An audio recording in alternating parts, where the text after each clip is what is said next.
Hello दोस्तों, स्वागत है आप सभी का इग्नो क्लासेस बाय निशा में।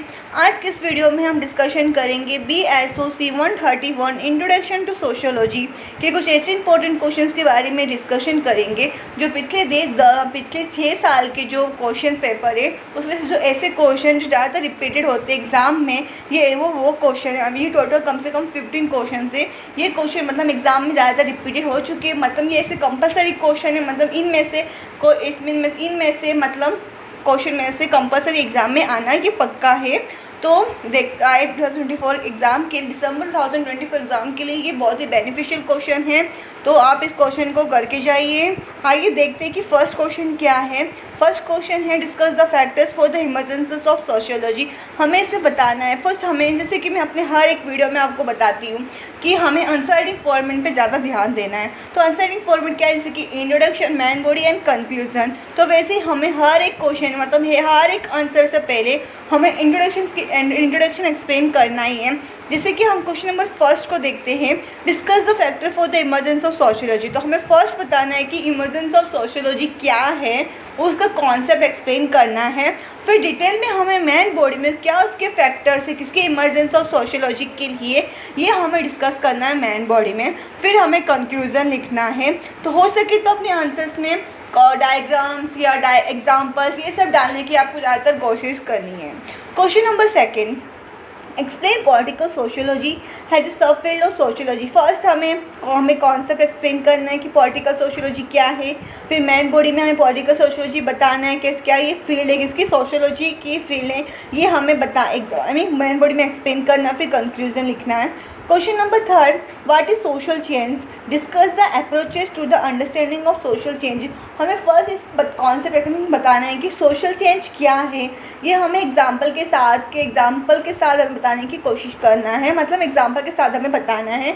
फिर हमें मैन बॉडी में बताना है कि क्या क्या इसके अप्रोचेस समझने के लिए, किसको सोशल चेंज को हम किस तरह से समझ सकते हैं, ये हमें बताना है मैन बॉडी में। फिर हमें कंक्लूजन लिखना है। Question number 4, explain different kind of organisation. हमें इसमें बताना है कितने प्रकार के ऑर्गेनाइजेशन से, फिर ऑर्गेनाइजेशन का मतलब क्या है। Question number 5, examine the sociological concept and method use in psychology. First हमें एक्सप्लेन करना है, मतलब एग्जामिन करना है, इसके बारे में सोशियोलॉजिकल कॉन्सेप्ट के बारे में बताना है। फिर आपको मैन बॉडी में क्या मेथड यूज़ किया जाता है साइकोलॉजी में सोशियोलॉजिकल कॉन्सेप्ट का, ये हमें डिटेल में एक्सप्लेन करना है। फिर हमें लास्ट में कंक्लूजन लिखना है। Question number 6, explain historical sociology है the sub discipline of sociology. First हमें इंट्रोडक्शन में हमें बताना है कि हिस्टोरिकल सोशियोलॉजी क्या होता है। फिर हमें मैन बॉडी में बताना है कि हिस्टोरिकल सोशियोलॉजी सब डिसिप्लिन किसका, सोशियोलॉजी का, ये ऐसे करके हमें बताना है किसमें, मैन बॉडी में। फिर हमें लास्ट में कंक्लूजन लिखना है। कंक्लूजन में बहुत सारे पर्सन्स को डाउट होता है कि कंक्लूजन में हम क्या लिखें। तो कंक्लूजन में आपको कुछ नहीं करना है, आपने जो हिस्टोरिकल सोशियोलॉजी का जो आपने कॉन्सेप्ट एक्सप्लेन किया है, वो आपको जो इंट्रोडक्शन आपने एक्सप्लेन किया है वो आपको आप सेम टू सेम लिखोगे तो भी आपको इजीली मार्क्स स्कोर मतलब मिल जाएगा। और जो मैन बॉडी में भी आपने से कोई भी आप 4 या 5 लाइन्स भी आप एज इट इज़ भी लिख सकते हो तो भी आपको मार्क्स मिलेगा। तो आपको डरने की ज़रूरत नहीं है, आप उतना भी लिख दोगे तो भी आप इजीली मार्क्स स्कोर कर पाओगे कंक्लूजन में। Question number 7, describe the similarities and difference between sociology and social anthropology.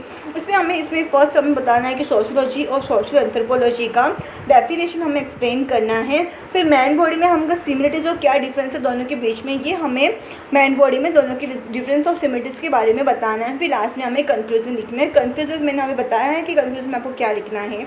Question number 8, what is social organisation, different kind of social organisation. First हमें इंट्रोडक्शन में एक्सप्लेन करना है कि सोशल ऑर्गेनाइजेशन क्या है, इसके कितने साथ के एग्जांपल्स के साथ में हमें आपको एक्सप्लेन करना है।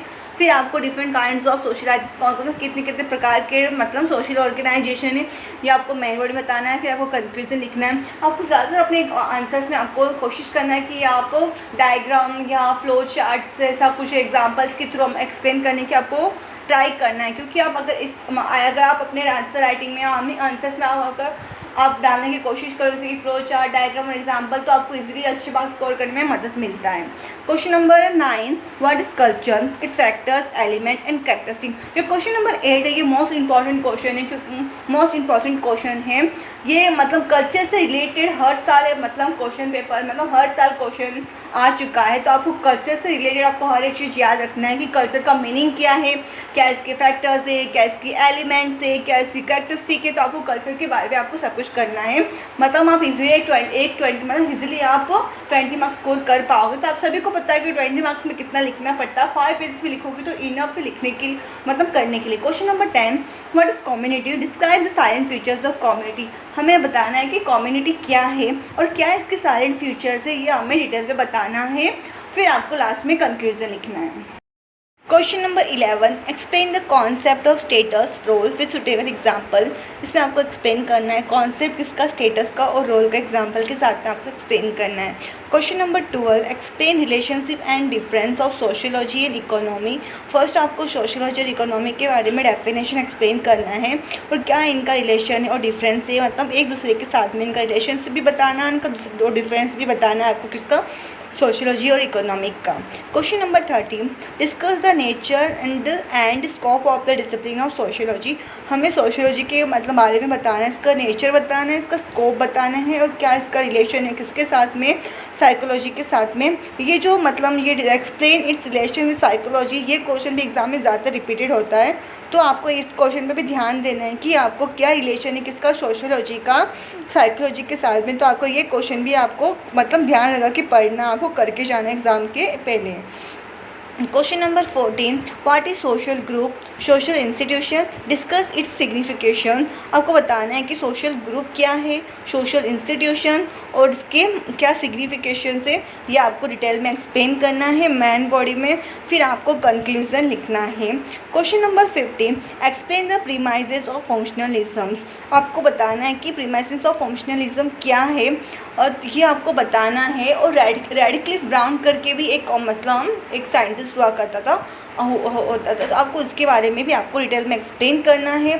ये एग्ज़ाम में ये मतलब जितने भी क्वेश्चन है 20 मार्क्स के आता है। तो आपको जैसे कि मैंने अभी वीडियो में बताया था पहले कि आपको 20 मार्क्स में आपको 5 पेजेस आपके आंसर्स आपको लिखना होगा, ताकि आप इजीली हमें कि 20 में से आप 15 मार्क्स को हमें स्कोर कर सको। तो आपको ध्यान रखना है कि आपको 5 पेज आपको लिख के आना ही है कंपलसरी आपके एग्ज़ाम में।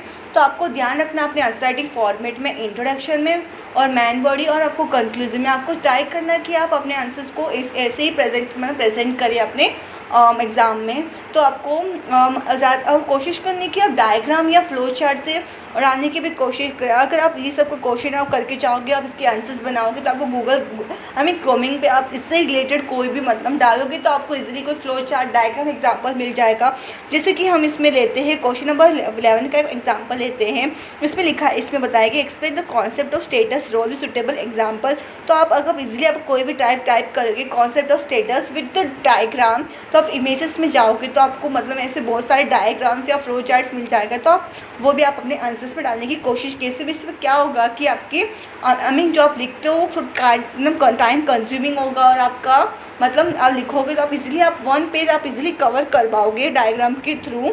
तो आपको ऐसा आपको यूज़ करना है कि अपने आंसर राइटिंग फॉर्मेट आप लिखने के काम और डायग्राम, फ्लो चार्ट्स और एग्जाम्पल के कुछ ज़्यादा ट्राई करना है और अवॉइड करना है कि आपको पैराग्राफ में नहीं लिखना है, आपको बुलेट पॉइंट्स वाइज ही लिखना है। आंसर राइटिंग फॉर्मेट पे मैं एक अलग से वीडियो बनाऊंगी, आप कमेंट करके मुझे बता दीजिए कि आपको अगर आंसर राइटिंग फॉर्मेट के ऊपर आपको वीडियो चाहिए तो आप कमेंट करके मुझे बताइए, मैं इसकी रिलेटेड वीडियो बनाऊंगी।